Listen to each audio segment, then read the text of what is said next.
I collapsed at work.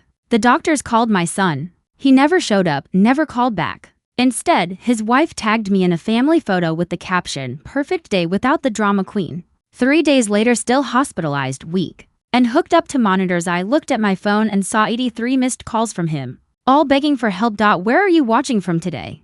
Drop your location in the comments below and make sure to like and subscribe. Now, let me tell you exactly how I ended up here lying in a hospital bed, staring at my phone in disbelief at the sheer audacity of my own family. It started on a Tuesday morning at Henderson Insurance, where I'd spent 12 years working as a claims adjuster. Nothing special about the day, just the usual mountain of paperwork and coffee that tasted like dishwater. I was reviewing a claim when the chest pain hit me like a freight train. Sharp, crushing, shooting down my left arm exactly like those health pamphlets describe. The ones nobody reads until it's too late. Dorothy. My colleague Jana rushed over as I clutched my desk, gasping for air. "Are you okay? Call ambulance," I managed to say, then everything went black. I woke up in the cardiac unit at St. Mary's with an 4 in my arm, and a very serious-looking cardiologist explaining that I'd had a mild heart attack. At 62, my body had apparently decided to stage a dramatic intervention of its own. "We've contacted your emergency contact," Dr. Patterson said gently. "Your son Michael should be here soon." Should be? Those 2 words echoed in my mind as I lay there for hours, staring at the door, expecting Michael to walk in. Maybe even Cheryl, his wife of 8 years. The nurses kept checking on me, giving me that sympathetic smile they've perfected for situations just like this. Day 1 passed. No Michael. Day 2 brought flowers from my co-workers and a get well card from my neighbor, Mrs. Henderson. Still no Michael. Day 3, I saw the Instagram notification. Cheryl had tagged me in a family photo. Michael, Cheryl, their 7-year-old twins, all at some fancy restaurant, smiling with champagne glasses raised. The caption read, "Perfect day without the drama queen. Blessed, family time, peaceful." I stared at that screen until my eyes burned. Drama queen. I'd been in the hospital for 3 days, and I was the drama queen. That's when my phone started buzzing nonstop. 83 missed calls from Michael. Texts that were frantic. "Mom, we need you urgently. Answer now.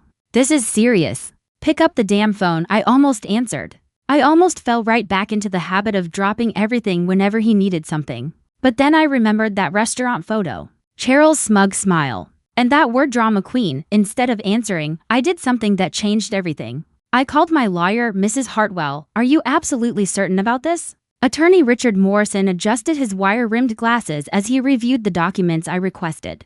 "This is quite comprehensive." I sat in his downtown office exactly 1 week after being discharged, feeling stronger than I had in months. "Richard, I've never been more certain of anything." The past week had been enlightening. Michael had shown up at my house the day after I was discharged, not to ask about my health, but to demand I return his calls. When I calmly asked why he hadn't visited me in the hospital, he actually rolled his eyes. "Mom, you know how busy we are with the kids. Besides, Cheryl said you were probably faking it for attention anyway, faking a heart attack." At 62, that conversation lasted 5 minutes before I politely asked him to leave. The next day, I drove to Richard's office with a very specific request.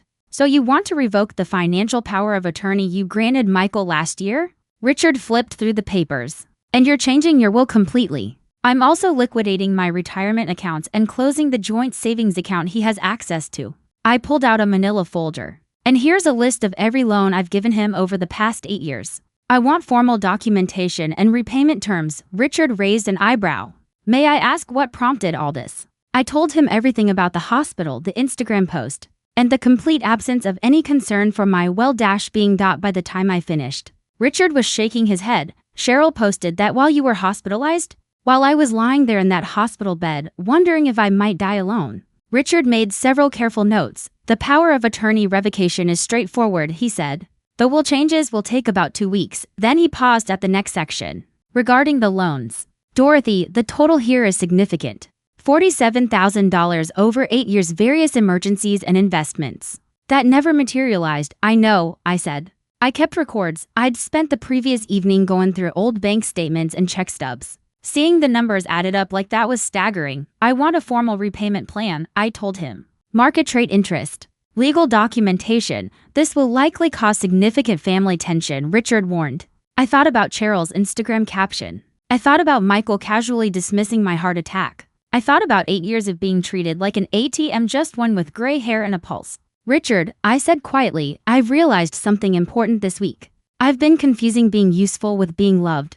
That ends now. Just then, my phone buzzed with another text from Michael. Mom, this is ridiculous. Call me back. We have plans that require your help, plans that required my help. Not, we're worried about you. Not, we're glad you're okay. Just more demands. I showed Richard the text. He winced. When do you want to serve him with the documentation? Tomorrow, I said. And Richard, I want to be there when he gets it. The look on Michael's face when Richard handed him the legal papers was worth every penny of the attorney fees. We were sitting in Michael's pristine living room. The same living room I had helped finance with a $20,000 emergency loan 2 years ago. What the hell is this? Michael snapped, flipping through the pages, his face growing redder with each one. It's a formal loan agreement, Richard explained calmly. Your mother is converting all previous financial assistance into documented loans. With standard repayment terms. Cheryl walked in from the kitchen, took one look at the papers, and her perfectly made-up face went pale. You can't be serious, she said, speaking to me directly for the first time in months. After everything we've done for you.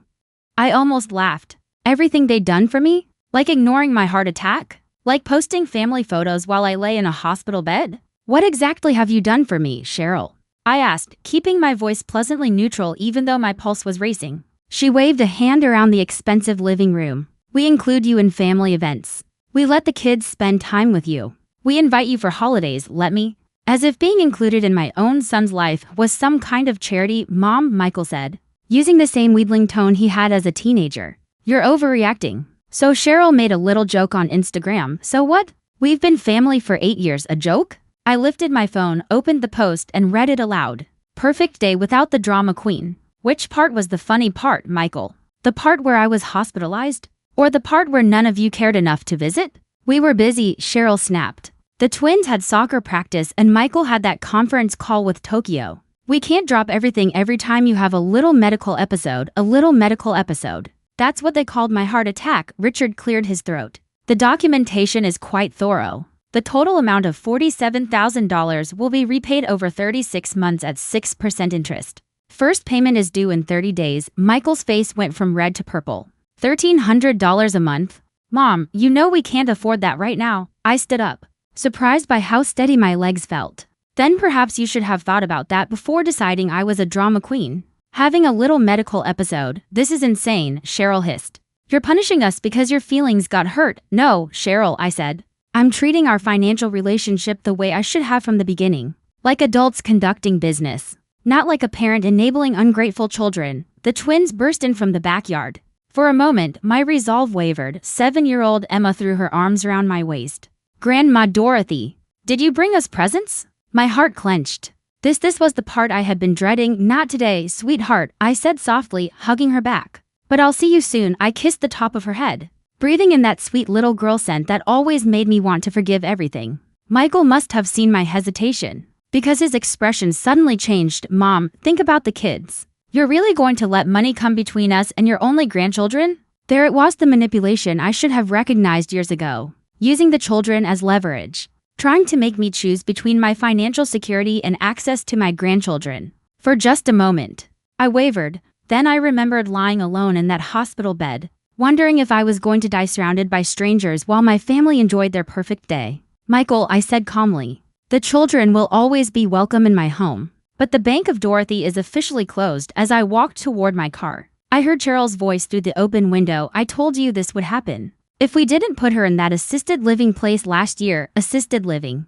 They had been planning to warehouse me, tuck me away somewhere while continuing to drain my savings. Everything suddenly started to click into place. I sat in my car for a moment, hands shaking slightly as the truth settled over me. This wasn't just about the Instagram post or the missed hospital visits. They had been planning to control my life completely. My phone buzzed with a text from an unknown number. Mrs. Hartwell, this is Jennifer Walsh from Sunset Manor Assisted Living. Your son made inquiries about our services last year but never followed up.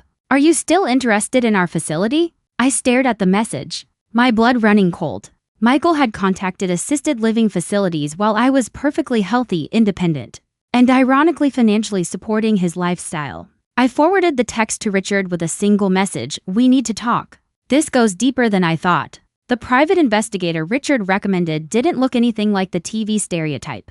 Sandra Martinez was a 40-something former police detective with kind eyes and a serious expression. She listened carefully as I laid out everything. "You suspect your son and daughter-in-law were planning to have you declared incompetent?" she asked gently. We were sitting in a quiet corner of a downtown cafe, far from anywhere Michael or Cheryl might see us. I'd spent the past week gathering documents, building a timeline that was becoming more disturbing every day. "Look at this." I slid an assisted living brochure across the table, the same one I'd found hidden in Michael's car last month when I borrowed it. "And this," I showed her the text from Sunset Manor, "and this," I handed her a folder containing medical appointment summaries from my doctor 3 different times over the past year. Someone had called my doctor's office asking about my cognitive abilities, whether I showed signs of confusion or memory loss. The caller had identified themselves as a concerned family member. Sandra scanned the notes. "Dr. Williams documented that you showed no signs of cognitive decline during any of your checkups." Which means someone was fishing for evidence that doesn't exist. I sipped my coffee, trying to steady myself. "Sandra, I need to know how deep this goes. What exactly were they planning?" Sandra pulled out a legal pad. "Based on what you've shown me, it appears they may have been building a case for guardianship. If they could demonstrate you were becoming mentally incompetent, they could petition the court to make Michael your legal guardian." The word hit me like a blow. "Guardian." Sandra continued, her expression grim. "Guardianship gives them complete control your finances, your living situation, your medical decisions, and yes, the assisted living facility. Once someone has guardianship, they can decide where you live." My hands began to tremble. "I've seen cases," Sandra added softly, "where perfectly competent seniors end up locked in facilities, while their children drain their assets. How close were they to succeeding?" I whispered, "That's what we need to find out. I'll need permission to investigate their finances, their communications with assisted living facilities, and any legal consultations they may have had." I signed the authorization forms without hesitation. "Do whatever you need to do over the next 2 weeks." Sandra uncovered a conspiracy far more elaborate and far more heartless than I had imagined. She called me on a Thursday evening. "Dorothy, you're going to want to sit down for this." I was already sitting, but I gripped the arm of my chair anyway. "Michael and Cheryl consulted with an elder law attorney 6 months ago about the guardianship process. They also met with a financial planner to discuss managing a large inheritance." My chest tightened. "Most disturbing," Sandra continued, "they've been researching something called quiet title procedures." "What does that mean?" I asked. "It's a legal process used to transfer property ownership when the current owner is no longer able to manage their affairs." The room started spinning around me. "My house," I whispered. The realization hit me like a thunderclap. "They were planning to move you into assisted living," Sandra said gently. "Claim you were incompetent to manage your finances and eventually transfer ownership of your assets to Michael as your guardian." The Instagram post about the drama queen was probably their way of establishing a narrative about your emotional instability. I thought about all the times over the past year when Cheryl had made little comments about my memory, asking if I felt confused about simple things, suggesting I seemed overwhelmed by basic decisions. I had brushed it off as casual conversation. It hadn't been casual at all. It had been reconnaissance. "There's more," Sandra added. "The emergency loans Michael asked for, I traced where that money actually went. The $20,000 for their roof repair went toward a family vacation to Hawaii. The $15,000 for Emma's medical expenses paid for Cheryl's plastic surgery." Each revelation felt like another blow to the chest. They had been systematically stealing from me while building a case to take everything I owned. "Sandra, what are my options?" "Well," she said, "the good news is that you caught this before they filed any legal proceedings. The bad news is that family financial elder abuse is incredibly difficult to prosecute, especially when it involves loans that weren't properly documented." I thought about the loan documents Richard had prepared, the ones that had made Michael so furious. What if I already have documentation now? I asked. "That helps," Sandra said. "But Dorothy, I have to ask, what outcome are you hoping for? Legal justice? Financial recovery? Or something else?" I looked out the window at the garden I'd tended for 15 years. The home I'd worked 3 jobs to pay for. I thought about my grandchildren used as weapons against me, and the son I had apparently raised into a predator. "I want them to understand exactly what they almost lost," I said finally. "And I want to make sure they never get the chance to try this again." Sandra nodded slowly. "That's going to require a very specific kind of strategy." "Then let's strategize." 3 weeks later, I sat in the offices of Premier Estate Planning with someone Michael and Cheryl had never heard of. My new financial advisor, Catherine Wells. The documents spread across her mahogany desk would have shocked my son if he'd known they existed. Mrs. Hartwell, Catherine said, adjusting her glasses. I have to say this is one of the most comprehensive asset protection strategies I've ever implemented on such short notice. I smiled. Truly content for the first time in months, Catherine. When you discover your own family has been plotting to steal everything you've worked for, it certainly clarifies your priorities. Sandra's investigation had been thorough, but Catherine had shown me how to build an impenetrable fortress around my assets. Over the past month, I had quietly transferred my house into a revocable trust, moved my savings into accounts Michael couldn't access, created legal structures that made any future guardianship attempts virtually impossible, but the most satisfying part was what came next. The charity foundation is fully established, I asked, reviewing the final paperwork. Yes, Catherine said. The Dorothy Hartwell Foundation for Senior Financial Protection is now a registered 501c3. You've donated 60% of your liquid assets, which gives you significant tax benefits and ensures the money can never be touched by family members seeking guardianship. I had kept enough to live comfortably for the rest of my life, but the bulk of my savings, nearly $200, was now dedicated to helping other seniors avoid the trap I had almost fallen into. And the media component? I asked. Catherine smiled. Your first speaking engagement is next week at the community center. Local news has confirmed they'll be covering your presentation on elder financial abuse warning signs. My phone buzzed with a text from Michael. Mom, we need to talk. Cheryl thinks maybe we all overreacted. Can we start fresh? Too little. Too late. Sandra had delivered copies of the legal documents to my house yesterday. Michael and Cheryl would have received their copies this morning. Evidence of every lie, every manipulation, every step in their guardianship scheme. He's probably just now realizing his inheritance has vanished, I told Catherine, showing her the text. How does that feel? She asked. I considered it carefully. 6 months ago, just the idea of Michael being upset with me would have triggered a spiral of guilt and self-doubt.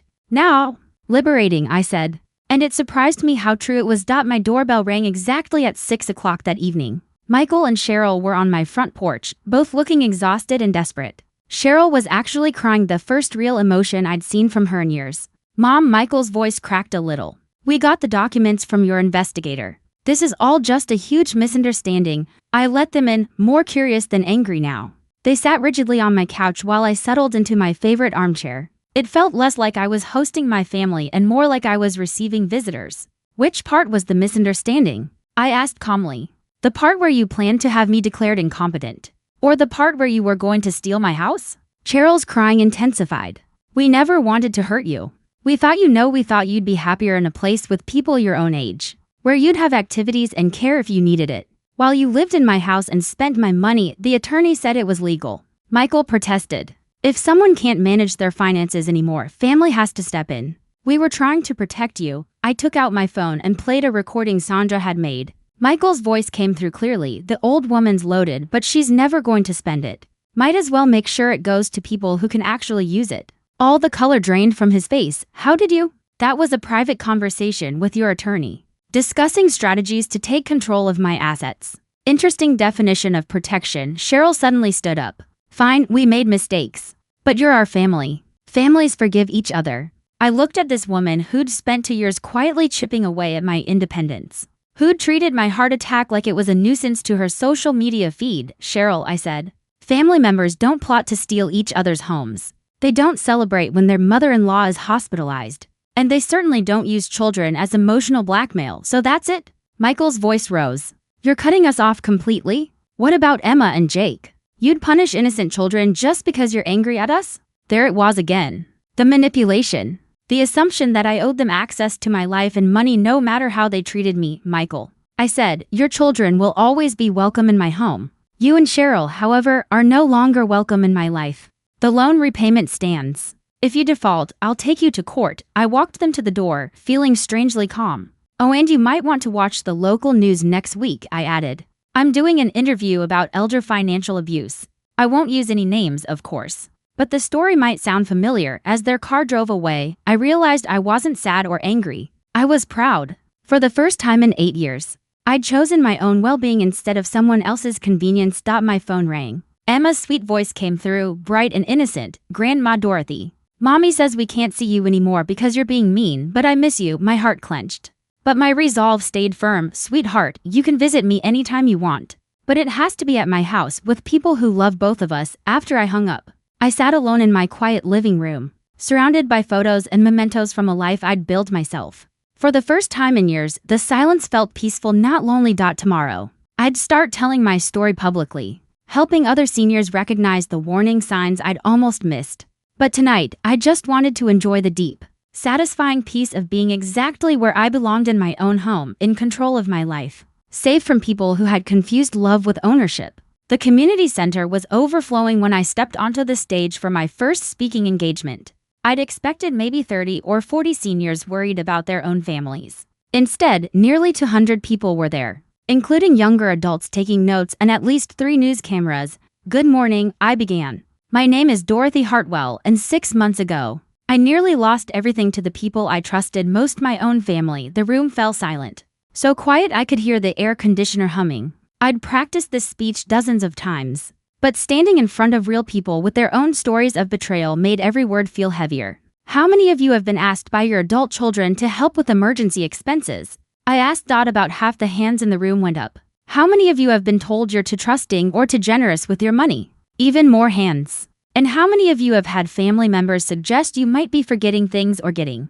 confused about simple decisions? By now, nearly every senior in the audience had raised their hand at least once. These aren't isolated incidents, I continued. These are warning signs, patterns, and a systematic approach to financial elder abuse that's happening in families across America. I told them about Michael and Cheryl's guardianship scheme, the fake emergency loans, and the day I was lying in a hospital bed while they celebrated without me calling me a drama queen. But I also told them about Catherine Wells and Sandra Martinez, and about the legal tools that can protect them before it's too late. During the Q&A, a woman in her 70s stood up. My daughter keeps saying I should put her name on my bank accounts just in case. She says it's normal for families. Is it? The murmuring across the room told me she wasn't the only one facing that pressure. Ma'am, I said gently, adding anyone to your bank accounts gives them immediate access to every penny you have. It should only be done with extreme caution and ideally with legal documentation that clearly defines the terms. A man in the back raised his hand. What if it's already too late? What if you've already given them access and now you're seeing problems? I met his eyes. It's never too late to protect what's left. I was 3 weeks away from losing my house when I finally started fighting back. After the presentation, people crowded around me, sharing their own stories. Terrifying stories: children who'd moved into their parents' homes and refused to leave, grandchildren used as emotional leverage, seniors who discovered far too late that helpful relatives had been quietly draining their accounts. But there were hopeful stories to people who recognized the warning signs early, and families who'd had honest conversations that prevented misunderstandings from turning into exploitation. The local news interview aired that evening. I'd been nervous, worried about embarrassing Michael or how it might affect the twins. But watching the segment, I felt only satisfaction. I'd spoken carefully, never named anyone, and kept the focus on the bigger issue, not my personal situation. My phone started ringing before the interview even ended. Mrs. Hartwell, this is Margaret Thompson from Channel 7 in Denver. We'd like to interview you for a segment on elder financial abuse. Are you available this week? 3 more news stations called that night. 2 radio shows. A podcast about family relationships. Apparently, my story had struck a nerve with far more people than I ever expected. But the call that mattered the most came at 11 p.m. Grandma Dorothy? Emma whispered. I saw you on TV. Daddy's really mad, but I thought you looked pretty. My throat tightened. Thank you, sweetheart. How are you doing? Mommy and Daddy fight a lot now. About money stuff. Daddy said you stole his inheritance, but Mommy said you never promised him anything. I don't understand. Grown-up stuff, neither did I until it was almost too late. Emma. Honey, I said softly, your daddy and I are having some disagreements right now. But that doesn't change how much I love you and Jake. Can we still visit you? I looked around my quiet home, the foundation paperwork on my table. The letters from seniors I'd helped, this life I was finally building on my own terms. Anytime you want, sweetheart, I said. But it might be a little while before your parents are comfortable with that. After she hung up, I sat with my tea, processing the day. Just 6 months ago, I was a lonely widow terrified of being abandoned by her family. Now I was a public speaker, a foundation director, and apparently an accidental expert on financial elder abuse. The irony wasn't lost on me. Michael and Cheryl's attempt to isolate and control me had completely backfired. Instead of making me dependent, Their betrayal pushed me to build a life entirely independent of them. Instead of keeping me quiet and compliant, their manipulation gave me a platform and a voice. My phone buzzed with a text from an unknown number. Saw you on the news tonight.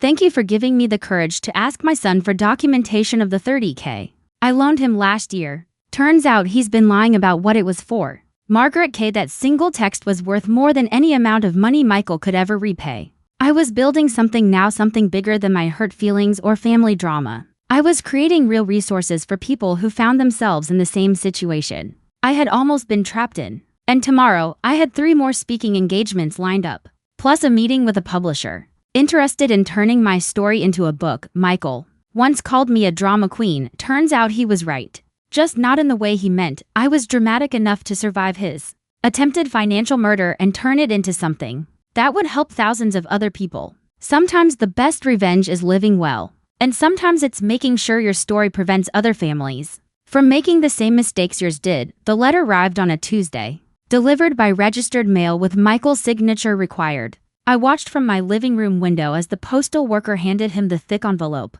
and I saw his expression shift the moment he read the return address, Morrison & Associates, attorneys at law. It had been 2 months since my television interview, and the response had been overwhelming. The Dorothy Hartwell Foundation was now getting calls from seniors across 3 states. I'd been invited to speak at conferences in Chicago and Atlanta. And most importantly, I'd been working with Richard Morrison on something that would permanently shut down any possibility of Michael and Cheryl trying their guardianship scheme again. The phone rang. Within an hour of the mail delivery. Mom, what the hell is this? Michael's voice was tight, full of barely controlled rage. I assume you're referring to the competency evaluation report, I said, keeping my tone calm and professional. Dr. Sarah Chen is one of the most respected geriatric psychiatrists in the state. Her assessment should put any concerns about my mental capacity to rest permanently. The 3-hour evaluation had been Sandra's idea. If Michael and Cheryl ever tried to claim I was incompetent again, we wanted airtight proof from someone whose credibility was beyond question. A perfect score on cognitive testing. I continued, enjoying the long silence on his end. Excellent emotional regulation. Superior financial reasoning abilities. And I quote, no evidence whatsoever of diminished capacity or impaired decision-making. Dr. Chen was particularly impressed by my strategic planning skills. Why are you doing this to us? Michael's voice had that same whine he used to have as a teenager. When consequences finally caught up with his actions. Michael, I'm protecting myself from people who tried to steal my home and my independence. That those people happen to be my own son and daughter-in-law is unfortunate. But it doesn't change what you attempted. We never tried to steal anything. We were worried about you living alone, making financial decisions without help. You thought you could manipulate me into assisted living while you moved into my house and managed my assets. I cut in. Sandra's investigation was very thorough. There was a long pause. You hired a private investigator to spy on your own family? He asked, to protect myself from people planning to have me declared incompetent? Yes, I absolutely did. I could hear Cheryl in the background, her voice sharp and angry. Though I couldn't make out the words. Mom, this has gone too far, he said. Cheryl's talking about moving out of state. Taking the kids somewhere we can start fresh. There it was, the final card in their manipulation deck. Threatened me with losing Emma and Jake unless I gave in. That's certainly your choice, Michael, I said. Though I am curious how you'll afford a move while you're still repaying the $47,000 in loans. Those weren't loans. They were gifts. Family helping family. Then you won't mind the payment schedule Richard prepared, I said. $1,300 a month for 36 months. Starting next week. We can't afford $1,300 a month, you know that. I did know that. Sandra's financial investigation had shown they were living far beyond their means, drowning in credit card debt while pretending to live a perfect life.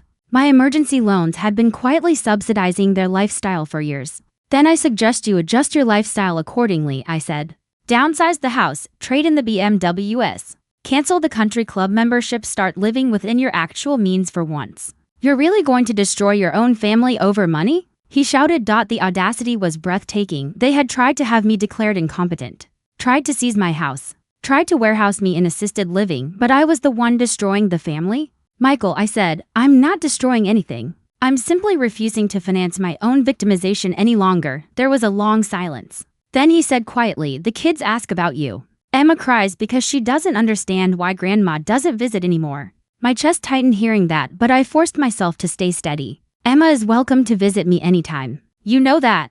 But I'm not going to pretend. What you and Cheryl did was acceptable just so I can keep seeing my grandchildren. So that's it? You're choosing pride over family? I'm choosing self-respect over abuse. There's a difference.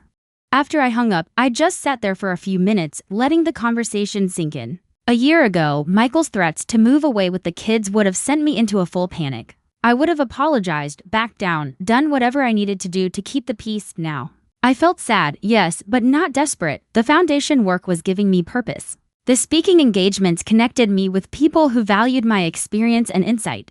I was building a life that didn't rely on anyone's approval or on access to their children. My phone buzzed, a text from Catherine Wells. The trust modifications are complete. Your assets are now protected by structures that would take a team of attorneys and several years to challenge. Another text from Sandra. The background check on the assisted living facility shows they've been investigated twice for questionable practices involving patient assets. Your instincts were right. Then a message from an unknown number. Mrs. Hartwell. My name is Patricia Johnson. I heard your interview on the radio and realized my daughter has been using the same tactics you described.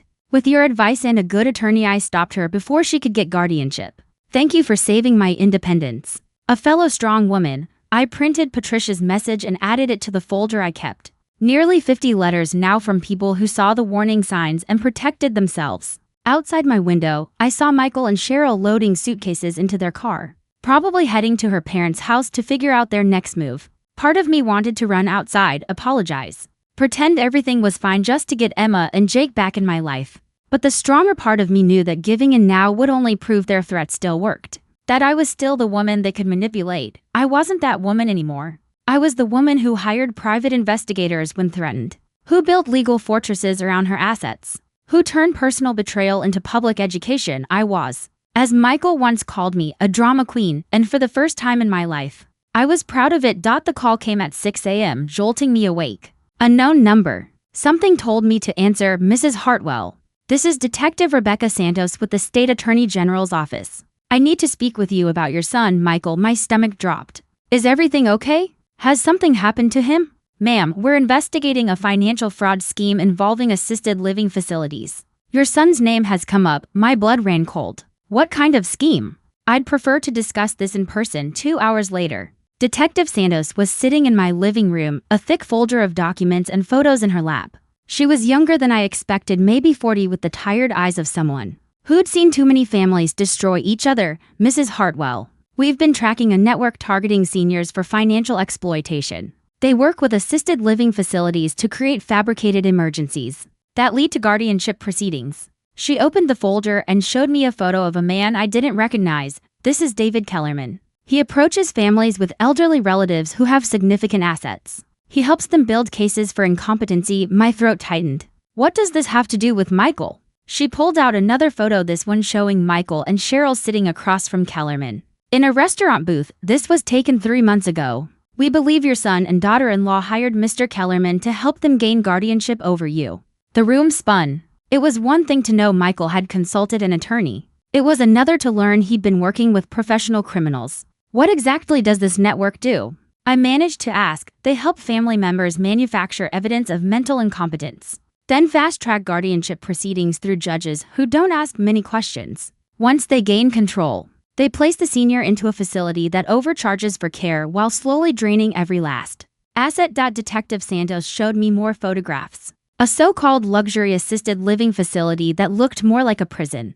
Documents showing residents charged $15,000 a month for basic care, while their families sold off their homes and investments to cover the cost. How many people are involved in this scheme? I asked. We've identified at least 40 families across 6 states, she said. The estimated theft is over $12 million. $12 million stolen from seniors who trusted their own children. Mrs. Hartwell. She continued. We believe your son paid Mr. Kellerman $20,000 for his services. The emergency loan for Emma's medical expenses, the money that had actually gone toward Cheryl's plastic surgery. Except now, it seems some of it had also been used to hire a professional criminal to help them steal my life. What do you need from me? I asked quietly. Detective Santos leaned forward. We need you to consider wearing a wire. The words hit me like a physical blow. You want me to spy on my own son? Michael has been trying to contact you, hasn't he? Trying to reconcile? I thought of the increasingly desperate voicemails he'd been leaving. The flowers that arrived yesterday with a card that read, "Please forgive me, Mom, we need to talk." Yes, I admitted. But I've been ignoring him. What if you didn't? She said gently. What if you agreed to meet with him and let him explain himself? I stared at the photograph spread across my coffee table. My son sitting with a professional criminal, planning to have me declared incompetent and shut away in a facility that would drain every penny I'd spent 40 years earning. You think he'll confess? I asked. Criminals get sloppy when they're desperate, she said. Mr. Kellerman has been arrested and his associates are talking. Michael knows the scheme is falling apart. He may say things he normally wouldn't. I thought about Emma and Jake, innocent children caught in the middle of their parents' greed. I thought of the seniors I'd been speaking to, the ones I wanted to protect from this very kind of exploitation. If I do this, what happens to Michael? I finally asked. Detective Santos's expression softened, but her voice stayed firm. Ma'am, your son hired a professional criminal to help him steal your home and your independence. The state takes elder financial abuse very seriously. He could go to prison. He could go to prison for what he's already done. I whispered, Mrs. Hartwell, we're just trying to gather enough evidence to stop him from hurting other families. I looked around my living room, realizing how close I had come to losing everything. If I hadn't had that heart attack, if I hadn't seen Cheryl's Instagram post, if I hadn't been angry enough to fight back, I might be sitting in a sterile room right now while Michael sold my furniture and Cheryl redecorated my house. Other families? I asked. Mr. Kellerman's records show he was already working with your son to identify more potential targets, she said. Elderly neighbors. People from your church, people who trust your family and wouldn't suspect anything. Mrs. Henderson from next door. Sarah Williams from my book club. Gentle, trusting women who'd known Michael since he was little, women who would never imagine he'd try to hurt them. When do you need an answer? I asked. Michael called this morning asking to meet with you tomorrow afternoon, she said. If you're willing to help us, we need to prepare today. I thought about the woman I'd been a year ago, trusting, accommodating, willing to sacrifice anything to avoid conflict. Then I thought about the woman I'd become, someone who hired private investigators, built legal fortresses, and turned betrayal into education. Detective Santos, I said, if wearing a wire will help prevent other families from going through what I've experienced, then yes, I'll do it, she nodded grimly. I should warn you, Mrs. Hartwell, what you hear tomorrow may be difficult. When people think they're speaking to someone they can manipulate, they often reveal more than you want to know. I thought about the Instagram post celebrating my heart attack, the assisted living brochures hidden in Michael's car, the criminal he'd hired to steal my life. Detective, I said softly, I think I've already heard the worst of it, but I was wrong. The wire was smaller than I expected, just a tiny device taped under my blouse. Detective Santos and her team waited in an unmarked van across the street from the coffee shop where Michael wanted to meet. I felt strangely calm as I walked inside, spotted him at a corner table, and forced myself to smile like nothing had changed. Mom. Michael stood up awkwardly, like he wasn't sure whether to hug me or shake my hand. Thank you for agreeing to meet. I sat across from him and took in how exhausted he looked, dark circles under his eyes, a rumpled shirt, the worn-out look of someone who hadn't slept well in weeks. You said it was urgent. I reminded him. He nodded, glancing around the coffee shop nervously. Mom, I need to tell you some things. About what really happened with the guardianship stuff. About why we did it. The recording device under my blouse felt warm against my skin as I leaned forward, encouraging him. I'm listening. First, you have to understand we never meant to hurt you. Everything we did, we honestly thought it was for your own good. The lies rolled out of his mouth so smoothly. I wondered if he actually believed them now or if this was just the version he'd rehearsed. Explain it to me, I said. Michael pulled out his phone and showed me a picture of a house I didn't recognize, a massive, sprawling home in Scottsdale with a circular driveway and what looked like a 4-car garage. This is in Scottsdale, he said. Cheryl found it 3 months ago. It's perfect for the kids, good schools, a pool, space for everyone. He paused meaningfully. Including you. It's lovely, I said carefully. But I don't see what this has to do with. We were going to surprise you, he cut in. Move you to Arizona with us. Get you settled in a beautiful place where you'd have professional care available, activities with people your own age. The facility we looked at has golf, art classes, even a library, the assisted living facility. He was presenting their plan to warehouse me as a gift. That's very thoughtful, I said slowly. But Michael, I'm happy in my own home. His expression tightened, turning more desperate. Mom, you can't see it, but you're declining. The forgetfulness, the confusion about financial decisions, the way you overreacted to that little Instagram post. Cheryl and I have been worried sick. I almost laughed. A little Instagram post? Celebrating my heart attack? What financial confusion? I asked. All those loans you gave us without proper documentation, he said. A competent person would have insisted on contracts and payment terms. You just handed over money because we asked. That's not normal behavior for someone managing their finances responsibly. The audacity was unbelievable. He was using my generosity as proof of incompetence, so you decided I needed professional help. I said evenly. We consulted with an expert. Yes, he said. Someone who helps families navigate these difficult transitions. He leaned forward earnestly. Mom, guardianship isn't about taking anything away from you, it's about protecting you from people who might take advantage. What people? I asked. Michael's face darkened. That private investigator you hired, for one. Do you know how much she charged you? Over $8,000 to dig up dirt on your own family. A competent person wouldn't have fallen for that scam, protecting me by stealing my house and locking me away, while claiming the people actually protecting me were scammers. The psychological manipulation was stunning. Tell me about the expert you consulted, I said. His name was David Kellerman. He specializes in helping families with senior care transitions. He explained how the legal system works, how to document concerns about someone's declining capacity. What kind of documentation? I asked. Michael reached into his jacket and pulled out a small notebook. My blood turned to ice. It was my notebook, my handwriting filling the pages. We kept track of incidents that showed you were having problems, he said. Memory lapses, poor judgment calls, emotional outbursts. He flipped it open and began reading aloud. March 15th, Mom forgot she'd already paid her electric bill.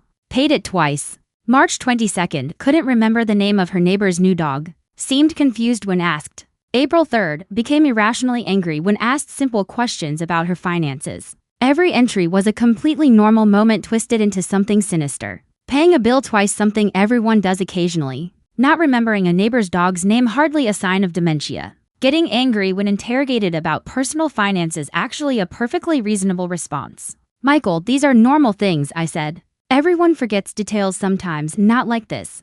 Mom. Kellerman explained that families often miss the early signs because they happen gradually. He helped us see the pattern. And what was the plan once you had guardianship? I asked. Michael's face brightened as if he were describing a fun vacation. The house in Scottsdale has a separate suite that's perfect for you. 2 bedrooms, a sitting area, your own entrance. The assisted living facility is only 10 minutes away for when you need more intensive care. And my house here? I asked, though I already knew the answer. We'd sell it, obviously. Use the money for your care expenses. Kellerman said the average stay in memory care is about 4 years. So we needed to plan accordingly.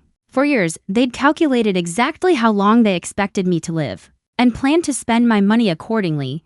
What about the foundation I started? I asked. Michael's face hardened. Mom, that's exactly the kind of poor financial decision we're trying to protect you from. Giving away hundreds of thousands of dollars to strangers because you're angry at your family. Kellerman said. He continued. That kind of spite-based spending is a classic sign of diminished capacity. Using my own advocacy work as evidence that I was mentally incompetent. I had to admire the thoroughness of their gaslighting. Did Kellerman charge you for this advice? I asked. Michael hesitated just long enough to tell the truth. He's a professional consultant. Of course, there were fees involved. How much? I pressed. That's not important. What matters is protecting you, he said. I leaned back, letting it all sink in. The recording device under my blouse was capturing every word. His confession. His casual description of the conspiracy to steal my independence. His complete lack of recognition that what he'd planned was criminal. Michael, what if I don't want to move to Arizona? What if I want to stay in my own home? His mask slipped completely. Mom, you don't get to make that choice anymore. That's the whole point of guardianship. When someone can't make responsible decisions for themselves, the family has to step in. And if I fight it? I asked. Kellerman said family guardianship disputes rarely go the way the senior wants them to. Michael said, especially when there's documented evidence of declining capacity and a history of poor financial judgment.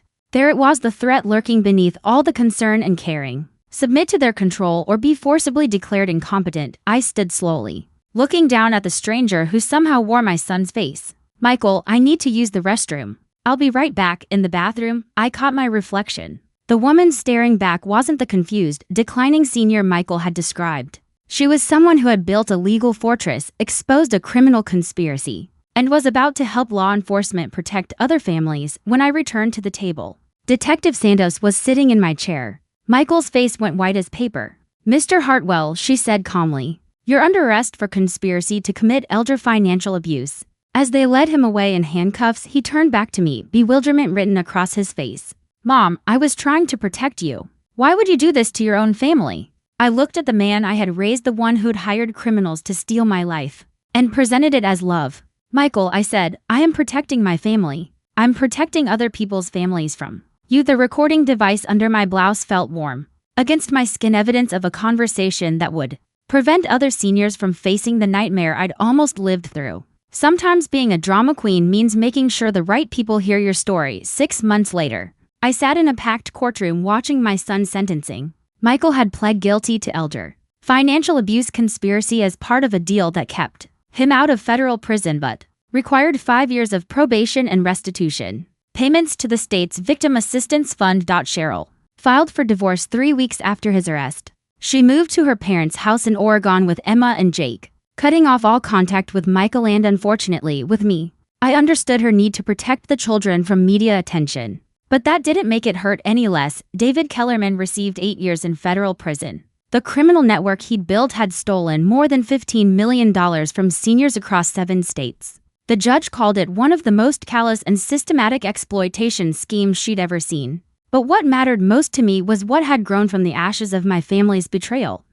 The Dorothy Hartwell Foundation was now operating in 12 states, providing legal assistance and education to seniors facing financial exploitation. We'd helped over 300 families recognize warning signs and take protective action. We'd lobbied for stronger guardianship oversight laws and created a rapid response network for families in crisis. My book, The Drama Queen's Guide to Family Financial Abuse, had become an unexpected bestseller. The title was my own small act of defiance, reclaiming the label Michael had used to dismiss me and turning it into a badge of honor. I'd received thousands of letters from readers, but the one I treasured most was written in careful 7-year-old handwriting. Dear Grandma Dorothy, Mommy says we moved because Daddy made bad choices. I miss you, but I saw your picture in a magazine at the dentist office. The article said you help people who are scared. I hope you help lots of people. Love, Emma. P.S. Jake learned to ride a bike. I kept that letter on my desk, right next to a photo of us from happier times before I understood what Michael and Cheryl were capable of. Standing outside the courthouse after the sentencing, I found myself surrounded by reporters and advocates who'd come to hear the conclusion of what the media had dubbed the perfect son scandal. Mrs. Hartwell, one reporter called. How does it feel to see your son sentenced for trying to defraud you? I thought carefully before answering. It feels like justice. Not because I wanted to see my son punished, but because his actions are finally being recognized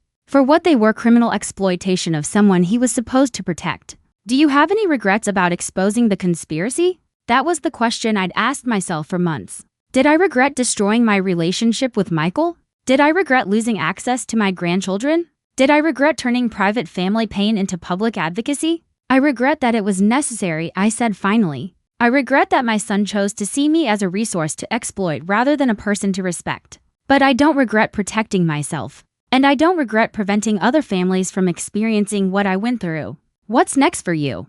I smiled, thinking about the speaking tour scheduled for next month. The new legislation being introduced because of our advocacy. The foundation expanding into elder law reform. More drama, I suppose. The good kind where standing up for yourself helps other people find their voice.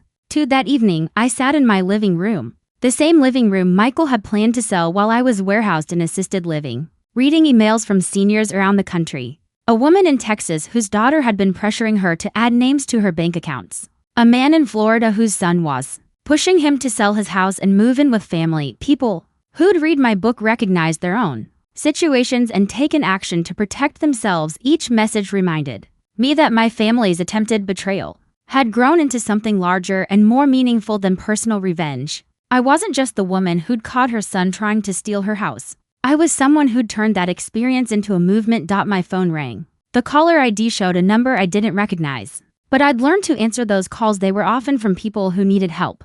Is this Dorothy Hartwell? The woman who wrote the book? Yes, this is Dorothy. Mom, my name is Patricia Williams. I think my grandson is trying to get me declared incompetent.